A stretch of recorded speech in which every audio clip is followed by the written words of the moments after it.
तो हेलो दोस्तों, स्वागत है आपका हमारे एग्री एग्जाम पॉइंट चैनल पर। तो आज का टॉपिक रहने वाला है गुआवा कल्टीवेशन, अमरूद की खेती का अध्ययन। तो सबसे पहले बात करें कि अमरूद को पुगर मेंस एप्पल भी कहते हैं, मतलब गरीब आदमी का सेब भी अमरूद को कहा जाता है।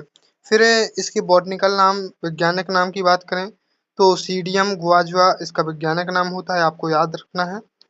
फैमिली या कुल की बात करें तो मेर्टेसी कुल से आता है और गुणसूत्र की संख्या जो होती है 22 होती है। उत्पत्ति स्थान अमेरिका है मुख्य रूप से।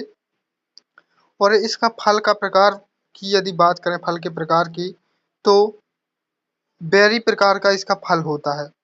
बेरी प्रकार का फल किसे कहते हैं? जिसमें मल्टीपल सीडेड हों, जिसमें कई अनेक बीज होते हैं अंदर, तो इसलिए हम इसके फल को बेरी कहते हैं। फिर इसका खाने योग्य पोर्शन जो होता है, एडिबल पोर्शन, वो होता है थैलेमस और पेरिकार्प। इसके अंदर के भाग होते हैं जो हम खाते हैं। फिर चलते हैं, देखिए अगला जो है कुछ इसके बारे में आर्थिक महत्वपूर्ण बातें देखें तो अमरूद विटामिन सी, पेक्टिन, कैल्शियम और फास्फोरस का सबसे अच्छा स्रोत माना जाता है। अमरूद जो है विटामिन सी, पेक्टिन, कैल्शियम और फास्फोरस का अच्छा स्रोत होता है। सबसे अधिक विटामिन सी फल के छिलके में पाया जाता है। अमरूद के फल का जो छिलका होता है उसमें सबसे अधिक विटामिन पाई जाती है, विटामिन सी। फिर इसके फलों का उपयोग कई प्रकार से किया जाता है, जैम जेली बनाने में, नेक्टर बनाने में, कई प्रकार से इसका उपयोग होता है। फिर चलते हैं, देखिए अगला जो है पुष्पन, फ्लावरिंग। फ्लावरिंग की यदि बात करें तो एक वर्ष में इसके 3 बार फूल आते हैं, एक वर्ष में। तो इसकी 3 जीभ बहार कहलाती हैं। क्या कहलाती हैं? बहार। जो 3 होती हैं, कई बार पूछा भी जा चुका है कि अमरूद की कितनी बहार होती हैं और कौन कौन सी होती हैं, तो आपको याद रखना पड़ेगा। और कभी कभी क्वेश्चन आ जाता है कि अमरूद की तीनों बहारों का वर्णन कीजिए, तो आपको ये टॉपिक जो है देख लेना है। तो सबसे पहले चले अम्बे बहार। अम्बे बहार जो होती है, इसका फूलने फलने का समय जो होता है फरवरी से मार्च होता है और यह साउथ इंडिया में सबसे ज़्यादा प्रचलित है। और यदि बात करें मृग बहार, तो मृग बहार जून जुलाई में इसका समय है फूलने फलने का और नॉर्थ इंडिया में प्रचलित है। हस्त बहार की यदि बात करें तो सितंबर से अक्टूबर तक इसका समय होता है। फिर यदि बात करें कि इसमें से सबसे अच्छी बहार मृग बहार मानी जाती है, कई बार क्वेश्चन आ चुका है और आ भी सकता है कि अमरूद की सबसे अच्छी बहार का नाम लिखिए, तो मृग बहार इसकी सबसे अच्छी बहार मानी जाती है। फिर चलते हैं, देखिए अगला जो है अमरूद में फसल नियमन हम करते हैं। अमरूद में फसल नियमन मतलब क्यों करते हैं? क्योंकि अमरूद में फसल नियमन का अर्थ है कि फूल और फल बनने को नियंत्रण करना। मतलब मान लीजिए हमने वर्षा ऋतु में अमरूद में पुष्पन प्रेरित हो गया है और उसमें हम ऐसा कुछ कर दें कि उसमें वो फलों की संख्या जो है कम लगे। फिर जब हम बरसात में कम लेंगे तो गर्मी में अपने आप ज़्यादा फलेंगे। तो इसलिए फसल नियमन करते हैं। क्यों आवश्यक है ये भी देख लेते हैं। तो अमरूद में वर्ष वर्ष में एक से अधिक बार फूल और फल लगते हैं, ये तो आपको पता है, जिससे बिना नियंत्रण की गुणवत्ता कम हो जाती है।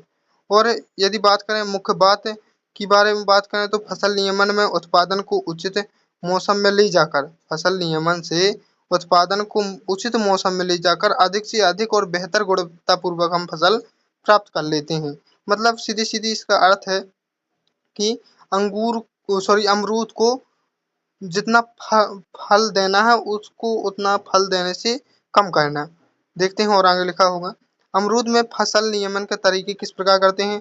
तो कभी कभी हम सिंचाई नहीं देते, मतलब सिंचाई नहीं करते, तभी उसमें तनाव उत्पन्न होता है और फसल नहीं लगती अच्छी, मतलब फल।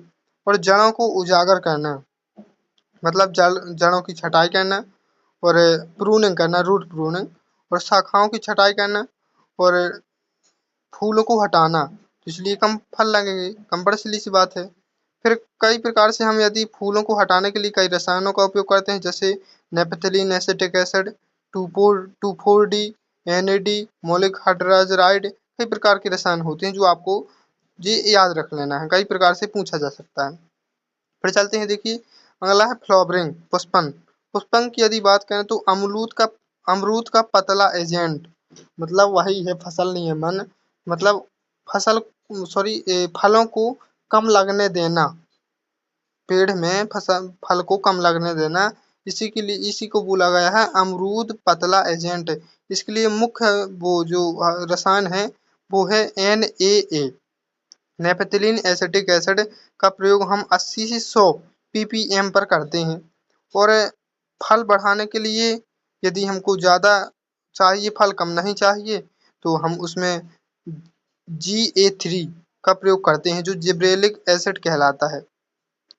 और जिब्रेलिक एसिड के प्रयोग से पार्थिनोकार्पी फलों को प्रेरित करता है। ये रसायन जो है या हार्मोन भी कह सकते हैं, तो ये पार्थिनोकार्पी फलों को प्रेरित करता है उगने के लिए। फिर चलते हैं, देखिए प्रोपोगेशन की यदि बात करें, जो इसमें हम प्रोपोगेशन करते हैं तो कई प्रकार से करते हैं। सबसे आसान व सस्ता इसमें प्रोपोगेशन होता है, प्रवर्धन जिसको हम हिंदी में बोलते हैं, वो होता है स्टूलिंग। क्या होता है? स्टूलिंग। और यदि व्यावसायिक रूप से प्रवर्धन इसका देखें तो वो होता है इनार्च ग्राफ्टिंग या इनार्क ग्राफ्टिंग, जो उत्तर भारत में सबसे ज़्यादा अपनाई जाती है। व्यावसायिक रूप से और बात करें दक्षिण भारत की, तो वहाँ लेयरिंग अपनाई जाती है, जो आप जानते होंगे लेयरिंग क्या होती है। फिर चलें, देखिए इस प्रकार ये लेयरिंग होती है, देख सकते हैं आप किस प्रकार प्रयोग किया गया है इसका। फिर चलते हैं, देखिए प्रोपोगेशन किस प्रकार करते हैं, तो इसमें स्पेसिंग जो रखते हैं हम, फसल दो पौधों के बीच का अंतराल जो होता है इसमें वो होता है 5x5 मीटर। आपस में पौधे की दूरी है 5x5 मीटर है। और यदि बात करें इसमें हाई डेंसिटी प्लांटिंग जो करते हैं वो 6x3 मीटर की दूरी पर करते हैं। और इसमें ऑर्चार्ड सिस्टम 1x2 मीटर पर अपनाते हैं, ठीक है। फिर चलते हैं, देखिए इसमें मुख्य रूप से वर्गाकार विधि अपनाई जाती है पौधे लगाने को, और कभी कभी आयताकार विधि भी अपनाई जा सकती है। फिर चलते हैं, देखिए वैरायटी की बात करें तो कई प्रकार की वैरायटी कई हैं। जैसे बात करें पंत प्रभात, हरीझा, इलाहाबाद सफेदा और इलाहाबाद सुरखा, चित्तीदार, लखनऊ 46, लखनऊ 49। अब आपको कमेंट बॉक्स में ये बताना है कि किस वैरायटी को हम सरदार के नाम से जानते हैं।